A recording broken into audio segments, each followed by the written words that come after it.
Today is November 17th, 2024. Even as the incoming administration of President-elect Donald Trump vows to end the conflict in Ukraine, the conflict in Ukraine is already coming to an end. Ukraine's military continues to crumble. It continues to lose territory across the entire line of contact. I'm going to go over how the Western media is admitting that Ukraine's combat power is deteriorating and how the rate of deterioration is actually accelerating. And I am going to make the case that what the incoming administration of Donald Trump is actually doing is attempting to save face while pivoting toward much more dangerous conflicts elsewhere. It is not foreign policy reform. It is not an end to U.S. intervention abroad. It is the admission that intervention in Ukraine has failed and the necessity to pivot toward other conflicts abroad. So let us begin by looking at this CNN article. Bad news mounts for Ukraine across the front lines, but Russia is under pressure too. I'm going to read from this, and then I will show you the live map. And of course, I'm referring to liveuamap.com. It is a pro-Ukrainian live map. It will show you changes on the ground in Ukraine, but when it comes to Russian success, it will try to delay depicting it on their map for sometimes days, even weeks. It will instantly depict any sort of even rumored Ukrainian success. So it is very biased in favor of Ukraine. But even so, you will see it reflecting these realities that we now see the Western media repeating. So this CNN article, this is what it says. The bad news keeps coming. Wherever Kiev looks, Moscow seems to have the advantage. Russia is making gains at key spots along the front line of eastern and southeastern Ukraine, while unleashing wave after wave of aerial terror against Ukrainian cities. At the same time, Moscow is preparing to launch a counteroffensive in the southern Russian region of Kursk, the site of Kiev's only major military success this year. And it really hasn't been any kind of success. Ukraine diverted thousands of its best troops and best equipment to this incursion into Kursk. They've already lost 40% or more of the initial territory they took and were operating within. It has overstretched Ukraine's defenses along the actual line of contact, and it has accelerated the collapse of Ukraine's positions all along that line of contact. So in reality, it was a strategic blunder. It was in no shape, form, or way success. Moscow has deployed nearly 50,000 troops to Kursk. Ukrainian President Vladimir Zelensky says numbers that were boosted recently by arrived North Korean troops. I still have not seen any evidence of this at all whatsoever. The Russians have the initiative across the front lines right now. They have successfully exploited tactical gains and are reinforcing those tactical gains. George Barros from the Institute for the Study of War told CNN. This is the same Washington, D.C. based Institute for the Study of War, who since 2022, February 2022, has tried to convince the world that Russia was blundering its way through this operation in Ukraine, was on the back foot, was losing, Ukraine was winning, and now they admit that in all respects, Ukraine is losing. Barros, who leads the Russia and geospatial intelligence teams at the DC-based conflict monitoring group, said that Russia's advantage on the battlefield makes it impossible for Ukraine to prepare for a possible counteroffensive. And I should point out that every single Ukrainian counteroffensive, from the Kharkov, Kherson counteroffensive in 2022 to the utterly disastrous 2023 counteroffensive, have, regardless of their success or failure, impacted Ukraine in terms of attrition, hemorrhaging brigades worth of manpower and equipment that Ukraine has never managed to recover from. This is a war of attrition. These offensives were aimed solely at retaking territory, whatever the cost. And in a war of attrition, attempting to take territory for some sort of political imperative will come at the cost of severe, sometimes irreversible strategic failure. Then it talks specifically about Kupiansk in the Kharkov region. It says the situation is particularly dire around Kupiansk. Let's go to the live map and look at where Kupiansk is on the map before we read any more from this CNN article. This is the map of Ukraine, territory Russia has taken during this conflict. And if we zoom in, here is Kharkov city, and Kupiansk is right here. We see the urban area, and we see this pro-Ukrainian live map admit that Russian forces are right on the doorstep of this built-up urban area. As a matter of fact, right here, they're right at the edge. And what CNN and the Institute for the Study of War are saying is that actually the fighting is now taking place in the outer areas of this built-up urban environment. It says the situation is particularly dire around Kupiansk. The key northeastern city is once again at risk of falling to Russia after it was liberated by Ukrainians in September 2022, following more than 6 months under Russian occupation. Kupiansk sits on the crossroads of two major supply roads and the Oskol River, which forms a major defensive feature in the area. Taking over Kupiansk would make it a lot easier for Russia to push further into the Kharkov region. That would in turn put further pressure on Kharkov, Ukraine's second biggest city, that has been pummeled by Russian drones and missiles on nearly daily basis. Russia's state news agency TASS reported on Friday that Russian troops entered the outskirts of the city, although Ukrainian officials insisted Kupiansk remained under full control of their forces. But as you can see, even the live pro-Ukrainian map admits that they're right there at the edge of the city. The likelihood that Russian forces are operating in the built-up urban area, even if it's in the outskirts, is highly likely. And even if they aren't, it's inevitable that eventually they will. And so what they're basically describing is the reversal of that 2022 Kharkov offensive. Again, that came at the cost of brigades worth of Ukrainian manpower and equipment. They were out in the open, they were rushing forward, and they took heavy losses from retreating Russian forces. Russian forces refused to stand and fight. They understood that the strategic lay of that conflict did not favor them, so they fought a fighting withdrawal. And by doing so, they inflicted irreversible losses on Ukraine. Those are losses in trained manpower and equipment that Ukraine has never recovered from. It is part of the manpower crisis Ukraine is now facing and suffering from. Then CNN talks about Kurakhove. Let's go to the live map. So that this is in the northeast, Kharkov. Kurakhove is down here. There's this huge salient pushing out from Donetsk City towards Pokrovsk, right here. You can see Russian forces are right at the edge of the built-up urban area around Pokrovsk. And Kurakhove is down here.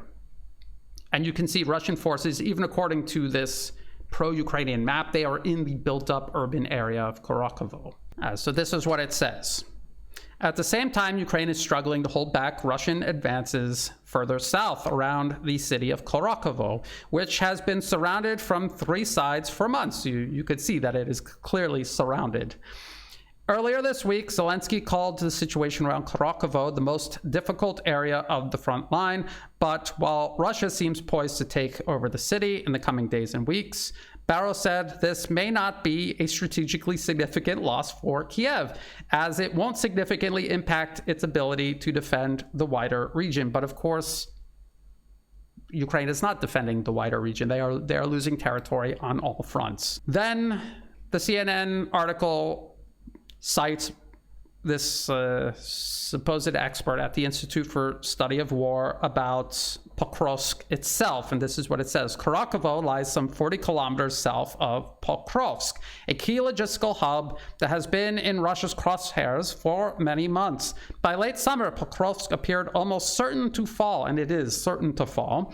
Yet Kiev's forces have, for now, managed to repel Russia's advances there, forcing Moscow to redraw its plans. Now, I have been saying this all along, that Russia's rapid advance toward Pokrovsk was because it was passing through very small, built-up areas and open terrain. That is why it was able to advance so quickly to Pokrovsk. You could see how big this built-up urban area is in and around Pokrovsk. So it's going to take Russian forces time to they first have to surround it, and then they have to besiege it, and then they will enter and take it, as they have every other city they have taken since this conflict has begun. Severodonetsk and Lysychansk, Bakhmut, Mariupol, Avdiivka, and of course Pokrovsk will be next. And that is exactly what they're doing. If you look at the map and you look at how it has progressed over time, you will see that Russian forces approached Pokrovsk, and now they're spreading out and they are surrounding it slowly but surely. Bauer said that the Pokrovsk situation is just one example of Russia's failures to achieve its own publicly stated goals. They were working towards trying to seize Pokrovsk this fall, but they have abandoned this operational objective, and they've actually started attacking in a different direction, Bauer said. And when they say publicly stated goals, they're referring to articles from the Western media claiming that Russian President Vladimir Putin told someone somewhere, and there's no evidence of this anywhere, that he wants this city by a certain date. And of course, there is no evidence of this. And then when Russia is unable to achieve this non-existing goal, the West gets to say, see, Russia has failed its objectives, when that never was an objective, when we can see clearly that Russia does not have a timetable they're working on. They are methodically, systematically advancing on the battlefield wherever opportunity emerges. That is where they array their forces. And then Barrow said, it's not just the Russians failing, it is actually part of a very stalwart Ukrainian defense, he added. But again, I mean, if you look at the map, and there is a timeline feature, if you just go back to the beginning of November, and then you go to the 17th, you can see how this salient has expanded in all directions. So this was Kurakhove at the beginning of this month, and this is it now around a little bit past the halfway mark, where they're already in Kurakhove. This was the first, this is the 17th. So this is all along the edge of this salient extending out towards Pokrovsk. We can see here in New York towards Toretsk. That is the 1st of November. This is the 17th of November, and we can go up to Kupiansk and we can see the same thing. Does this look like the result of a stalwart Ukrainian defense, or does it look like Ukrainian defenses are collapsing? This is the 1st of November, and this is the 17th of November. So slowly but surely, and that is because this is the nature of the fighting in Ukraine, Russian forces are moving forward on all fronts against all of these major cities that each one individually, the Western media says, is of no consequence, but collectively is Ukraine's territory shrinking and its military forces being decimated in the process. This is not about Ukrainian forces confounding Russian forces, forcing them to change their plan. Their plan always was to reach Pokrovsk and then surround it, which is what they are doing. Then the Institute for the Study of War, cited in the CNN article, repeats this very tired narrative of how regardless of Russia making all of these advances, they're actually suffering astronomical losses. So it says, since seizing Avdiivka in early 2024, because remember, this is November 2024. If we go to January 2024, January 1st, this is where the front line was, all the way back here. That is how far Russian forces have gone just in this year alone. And that is significant, but listen to how CNN says this. Since seizing Avdiivka in early 2024, Russia has only managed to advance some 30 to 40 kilometers only deeper into Ukraine's territory. This is a very small advance given the huge cost to the Russian military. Moscow has lost about 5 divisions worth of mechanized equipment, amounting to many hundreds of tanks and armored personnel carriers in the Pokrovsk region in just the past year, according to the Institute for the Study of War's assessment of visual evidence from the battlefield.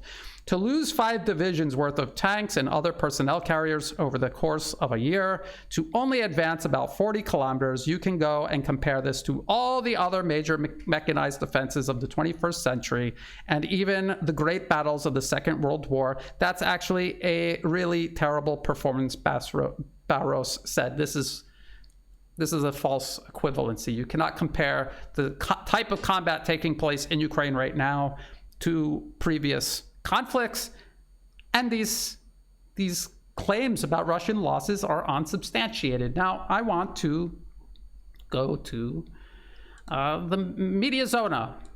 This is a BBC and US-backed Russian opposition group organized project. They claim they are counting verified deaths among Russian forces, and they claim that it's 77,000 right now. And recently they added this probate registry estimate, which is just a way of them trying to account for the difference between their actual evidence and these ridiculous claims made by the US, the UK, and the Ukrainian government itself. But let's scroll down. They have a lot of graphs here showing you the evolution of Russian losses throughout this conflict. This is the beginning, February 2022, and this is October, November 2024. And as you can see, it spiked in the beginning. It spiked again around the time Russia was taking Bakhmut and Avdiivka here. And then it has been in steady decline since. And some people will say, well, that's because some of these statistics haven't come in for the most recent months. But it is usually 1 or 2 months behind, and that is much longer than 1 or 2 months in terms of the data shown. We also have this. Confirmed Russian losses in Ukraine per week. You can also see here it is going down. So what do we make of this? The actual evidence from Western pro-Ukrainian sources versus just these claims that they're making that Russia is suffering these astronomical losses. If they're suffering these astronomical losses, how are they making all of this progress on the battlefield? What about Ukrainian losses? The Western media is admitting that Ukraine has a virtually unsolvable manpower crisis. They cannot recruit enough manpower, and they cannot train them fast enough to make up for their losses. Does Russia have that same problem? Even the Western media admits they do not. So the situation on the battlefield manifesting itself for all to see contradicts these claims of astronomical Russian losses. Then the CNN continues. This is under a section of the article titled War of Attrition, but for how much longer? Since the start of the full-scale invasion, and despite the assistance from its allies, Ukraine has always been on the back foot when it comes to materiel and manpower. Russia has more weapons, more ammunition, and more people, has more of all three than the collective West combined their contributions to Ukraine.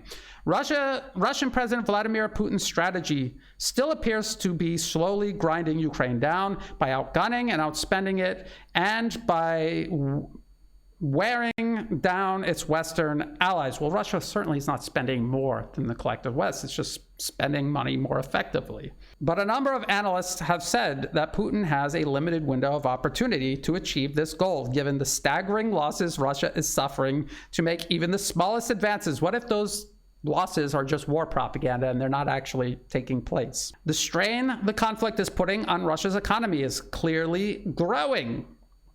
Russia has massively increased its military spending over the past 2 years, and its economy is now showing signs of overheating. Inflation is running high, and companies are facing labor shortages. Trying to control the situation, the Russian central bank has raised interest rates to 21% in October, the highest in decades. And while Russia has many more people than Ukraine, it is suffering significant losses, and recruitment of new troops is already a problem. Last time the Russian military introduced a partial mobilization, hundreds of thousands of men fled the country. Except that isn't really true, is it? Because we have the Ministry of Defense, the UK Ministry of Defense itself, and this was just in September of this year, saying that Russia is recruiting, not conscripting, not pressing into service, but recruiting 1,000 men a day, which equates to about 30,000 a month. And the Western media has admitted that this is enabling Russia to cover its losses. Of course, Russia is not losing 1,000, 1,200, 1,600 men a day, as the Western media is claiming. There's no evidence to suggest that. The source always is Ukraine. Ukraine is the source of these numbers.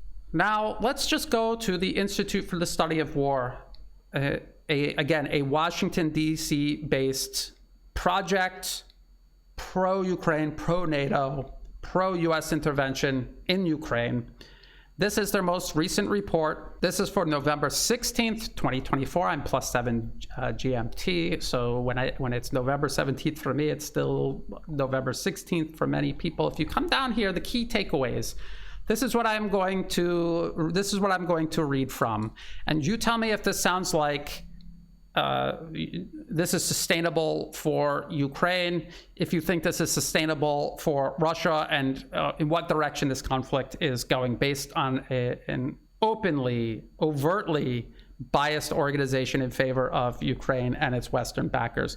Ukraine drone operations continue to play a critical role in constraining Russian mechanized maneuver and preventing Russian forces from fully exploiting Ukraine's ongoing manpower constraints. So they're saying that Ukraine's use of drones is preventing the Russian military from making even greater gains all along the line of contact. And you saw on the pro-Ukrainian live map that Russia is making gains all along the line of contact, week to week, month to month. And this is the Institute for the Study of War admitting that Ukraine has an ongoing manpower constraint, crisis, essentially. And it is one that they cannot solve because they are losing manpower faster than they could ever hope to properly train them. And as long as that is your problem, you will never get ahead of it. You cannot recruit more people who are poorly trained and send them into combat to change the dynamics of that sort of manpower crisis. You're just killing more people. That's all you're achieving by doing that. The second point, Zelensky emphasized that Ukraine must enter any future negotiations from a position of strength, as Russian President Vladimir Putin is not interested in a negotiated settlement, no matter the negotiating platform or mediator, that results in anything less than Ukrainian capitulation. And yet, how is Ukraine going to enter any future negotiations in a position of strength? They cannot, they will not. And so if everything is headed toward complete Ukrainian capitulation and you refuse to enter into negotiations now, what is actually going to happen is if you capitulated now, things would be bad. If you wait for capitulation later, they will be worse. Next, Russian forces are innovating their long-range strike packages to include decoy Shahid drones, they're talking about Garan 2 drones, and Shahid drones with thermobaric warheads likely to confuse and exhaust Ukrainian air defenses and increase the damages of long-range strikes. These drone strikes by Russia are meant primarily to absolutely exhaust Ukrainian air defenses, and it has worked. The collective West has exhausted their air defense capabilities. They have nothing left to give Ukraine except what comes from a percentage of what comes from monthly production. And that monthly production is small, and it will be years and years before it even marginally increases, and even then it will not be enough. North Korean dictator Kim Jong-un has ordered North Korean defensive industrial enterprises to begin serial production of likely tactical strike drones. And whenever you hear the word likely, it means they have no evidence of any of this. An example of how increasing Russian-North Korean military cooperation allows North Korea to learn from Russia's war in Ukraine. The Russian military, this is the next point, the Russian military command reportedly arrested and removed several commanders within the Russian Third Combined Arms Army following inaccurate reports they made about alleged Russian advances and repeated outcries from the Russian military blogger community. The Russian military is large. If Russia is removing officers who are not performing well, that is a good sign. Every army should do that. Russian forces recently advanced near Svatovo, Kremena, Chasiv Yar, Toretsk, Pokrovsk, and Kurakhove, and I showed you all of that on the live map. Next, Russian opposition outlet Media Zona. So they also publish news articles. Reported that the Russian central bank has recently issued significantly more loan deferments for Russian military personnel, indicating that Russian military recruitment rates may have increased. So we were talking about 30,000 Russian men recruited, not pressed into service, recruited into service per month, 30,000. And now Media Zona, a US-backed Russian opposition group administered media platform, are saying that recruitment rates may have increased even more. So what does that tell you about the trajectory of the conflict in Ukraine? Ukraine has been losing. They continue to lose. The rate at which they are losing is accelerating. They have lost this proxy war with Russia. The collective West has lost this proxy war with Russia. And as I have been saying for months, they only have two to three choices. One choice is to divest, cut and run like they did in Afghanistan and just let Russia continue absorbing Ukraine until nothing is left. Their other option is something in between, where they attempt to create some sort of buffer zone in whatever is left of Ukraine. And they try to freeze the conflict in the hope of eventually somehow down the line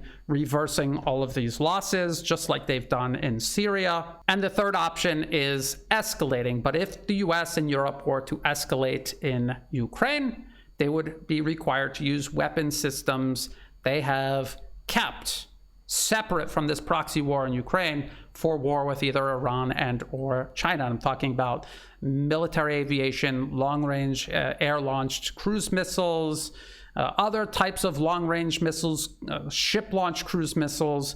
They would be required to use these, or at least keep them on hand for leverage against Russia, and then they would be unable to use them to threaten and menace Iran and China within their own borders in their respective regions of the world, in the Middle East and the Asia Pacific region. And so we have this report from the Gray Zone, independent media outlet, the Gray Zone.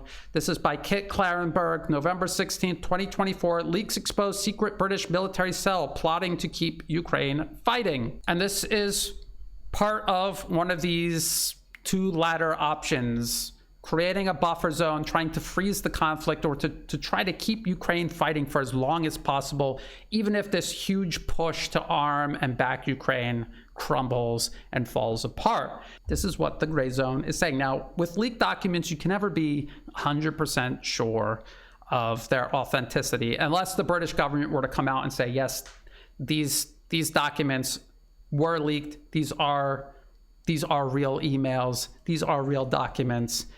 Unless they did that, there's no way to tell for sure, but the Gray Zone has a very good track record of being reliable in these matters.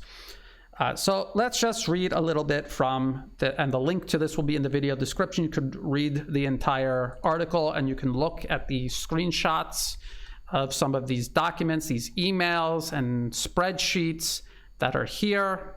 It says, leaked files show top UK military figures conspired to carry out the Kerch Bridge bombing, covertly trained Gladio-style stay-behind forces in Ukraine, and groomed the British public for a drop in living standards caused by the proxy war against Russia. And a lot of what is going on in Ukraine is very clearly backed covertly by the collective West, the US and the UK, and other members of NATO. Emails and internal documents reviewed by the Grey Zone reveal details of a cabal of British military and intelligence veterans which plotted to escalate and prolong the Ukraine proxy war at all costs. We can even see Western politicians saying this openly, publicly, that they are doing this at all costs and to the last Ukrainian.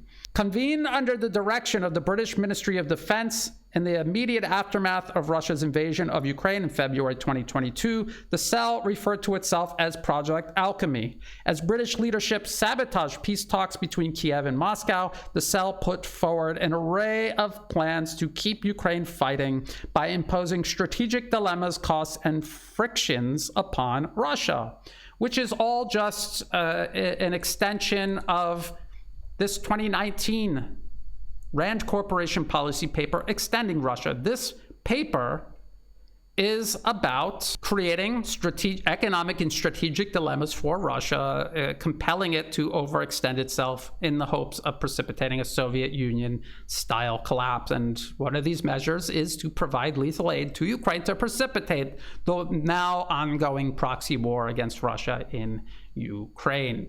The leaks obtained by the Grey Zone expose a hidden hand behind Britain's policy in Ukraine, showing in unusually granular detail how it aimed to engineer a long, grinding war through covert operations that stretched the bounds of legality. Project Alchemy's proposed schemes spanned every conceivable field of warfare, from cyber attacks to discrete operations to outright terrorism. The secret cell even put forward a plan to aggressively pursue and dismantle independent media outlets, including the Grey Zone, through an aggressive campaign of legal harassment and online censorship, so they would be, and this is a quote, would be forced to close.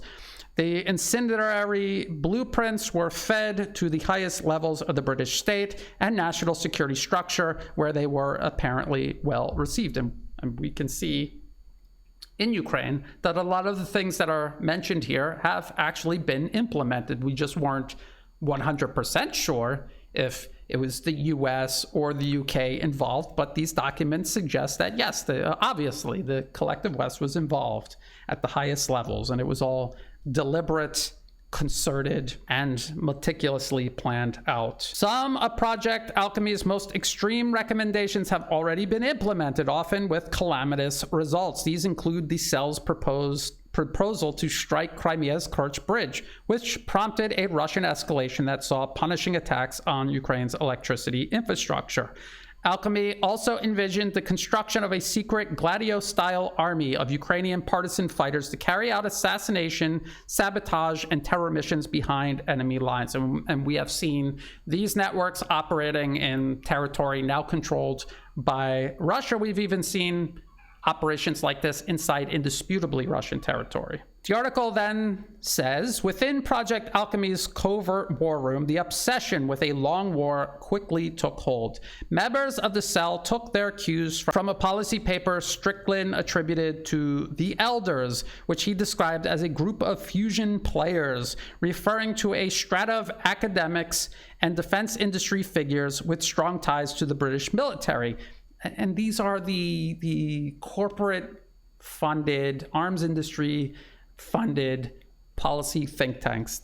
These are the people who drive Western foreign policy, regardless of who is in power in the executive branch, legislative branch, or judicial branch of government. An Alchemy document composed under Strickland's watch, entitled Ukraine's Next Chapter, Elders' Grand Strategy Options paper, suggests that members of the cabal had convinced themselves a palace coup inside the Kremlin was inevitable. So long as Russia struggled inside Ukraine, they believed British intelligence would be granted the opportunity to challenge Moscow's ever-growing stature as a competent international actor on the world stage. As long as war against a small state makes Putin look a fool, the Alchemy paper asserted. He is obsessed by the end of Gaddafi.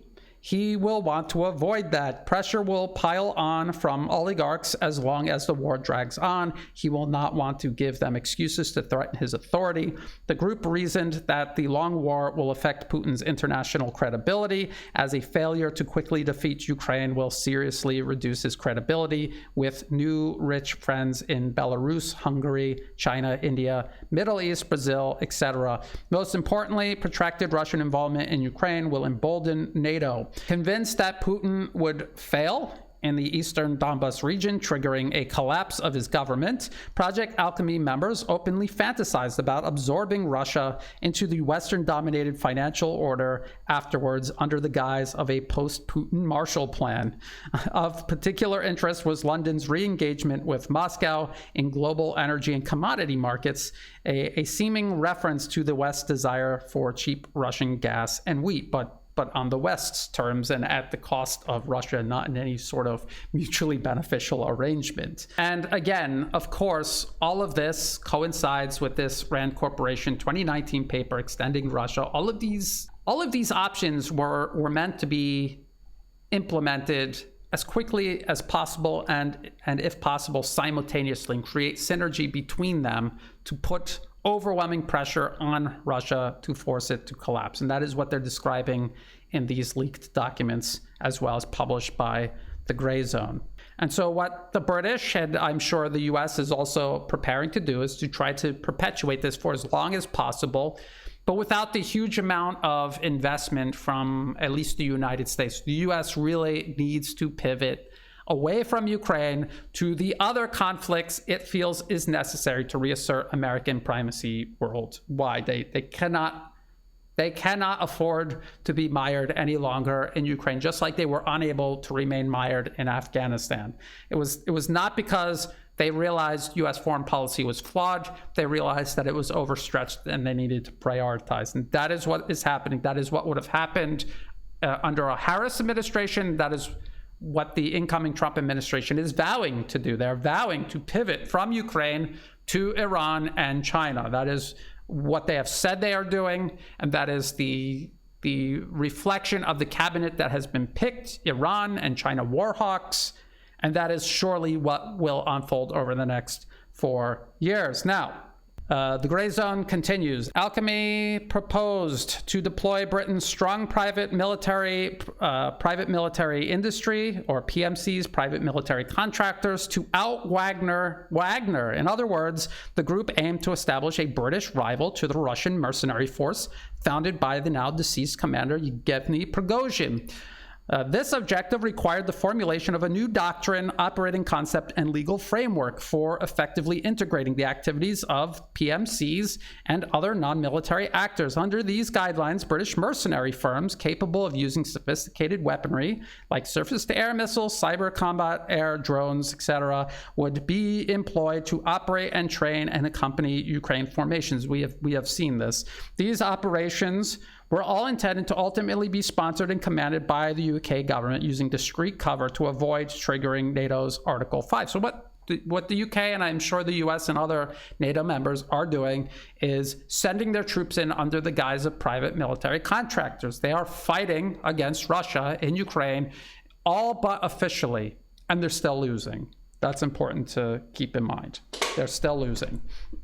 The Gray Zone also provides some interesting insight into this British military organization's thinking as the conflict continued to go poorly for Ukraine and, of course, for Ukraine's US, British, European Union backers.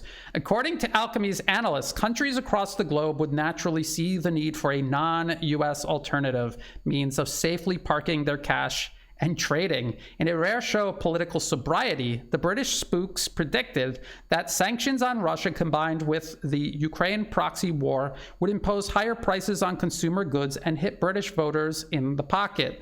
This posed a threat to public support for the British government's hard line on Ukraine. They warned. Domestic UK public opinion would understandably get fed up paying more for everyday goods, meaning pressure grows for a compromise. To prepare the British public for the coming storm, Project Alchemy's plotters proposed what they blatantly described as information operations, but which could be more accurately described as a blend of domestic state propaganda and malign attacks on disruptive media outlets. The task they outlined not only included dismantling Russian disinformation infrastructure, that's in quotation marks, by pressuring social media to ban RT and Sputnik, which we watched happen across many social media platforms, but also targeting critical independent media like the Gray Zone. A number of actions can be undertaken against these outlets. This is in quotation marks. The most obvious is legal, since the content of these media outriders is frequently in contravention of media law in the UK, US, and EU. Alchemy insisted. Aggravated parties currently tend to ignore libel defamation by these outlets. Were they to aggressively pursue these outlets, it would be likely they would be forced to close. So on one hand, they insinuate the Gray Zone is being funded by the Russian state. On the other hand, they say if you drag them into court, they will be forced to close because they wouldn't be able to afford it. Well, the Russian state would be able to afford legal fees indefinitely. If you were covertly feeding money into a media operation, and they had all of these resources at their disposal, they would be able to go to court and fight these charges and continue their operations. If they were just independent media, no, they wouldn't be able to. They would be forced to close down. So just that in and of itself is very revealing. Now, the Gray Zone piece, this is how it concludes. But as the Ukrainian military's offensive in Russia's Kursk region falters, the Biden administration has distanced itself from the calls for striking into the Russian heartland. Fortunately for British leaders hell-bent on taking the fight to Moscow, Project Alchemy has ensured that a platter of off-the-book options remains handy. And as Alchemy noted in its grand strategy paper, the UK seeks always to act multilaterally, but is prepared to take a unilateral lead where achieving multilateral consensus might prove time-consuming or difficult. Among the war's covert sponsors, who were safely ensconced over 1,000 miles away from the front lines, it is firmly agreed we should attempt at all costs to keep Ukraine fighting. So the purpose of this particular update on Ukraine is to illustrate how even the Western media admits, the Western media, Western governments, they are admitting that the situation in Ukraine is getting worse and worse. And as time goes by, it will continue to do so. For the incoming Trump administration to claim that it's going to end a war that is already lost, this is more of a matter of saving face than any sort of change in U.S. foreign policy. We have to remember that while the Trump administration claims it's going to end its involvement in Ukraine, if that's even true, it is vowing to double down against Iran and China. And the entire administration has been filled with neocons and war hawks who have spent their entire political career doing just that. All of this will become obvious as time goes on. I know that there are people in my comment section have assumed that there is some sort of divide or break between me and Alex and Alexander of the Duran. There is not.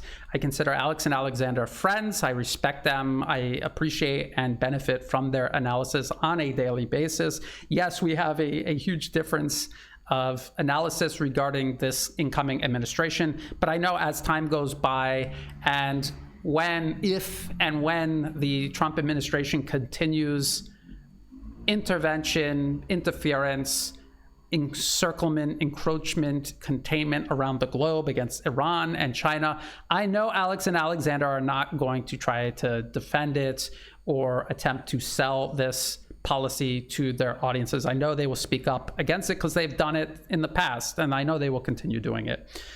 They're not the people that I'm talking about. I'm talking about people who said Trump was going to end U.S. wars abroad and then tell me that, well, war with Iran and China are necessary, and then go ahead and repeat neocon lies about Iran and China. Those are the people I'm talking about. So like I said, this is going to become more obvious as time goes by. I will continue covering it as it does make it avail itself more obviously. In the meantime, if you thought this update was useful, please like and share. Think about subscribing. It's free to do. It helps the channel grow. Check the video description below for other places you can find and follow my work. I upload all of my videos on YouTube, Rumble, and Telegram. I am also on X. The links to that are all in the video description below. In the video description below are all of the links that I referenced in this video, as well as ways you can help support my work. I do not monetize any of my social media platforms. If ads pop up, feel free to skip them. I depend entirely on the support of my audience, and you can do that through links to Buy Me a Coffee and Patreon in the video description below. And to everyone who has been helping out, whether it's a one-time donation, donations month to month, or if you have no resources at all to spare and you're just helping share my work with others, that is all greatly appreciated. That is what lets me continue doing this work. So thank you. And as always, thank you for watching.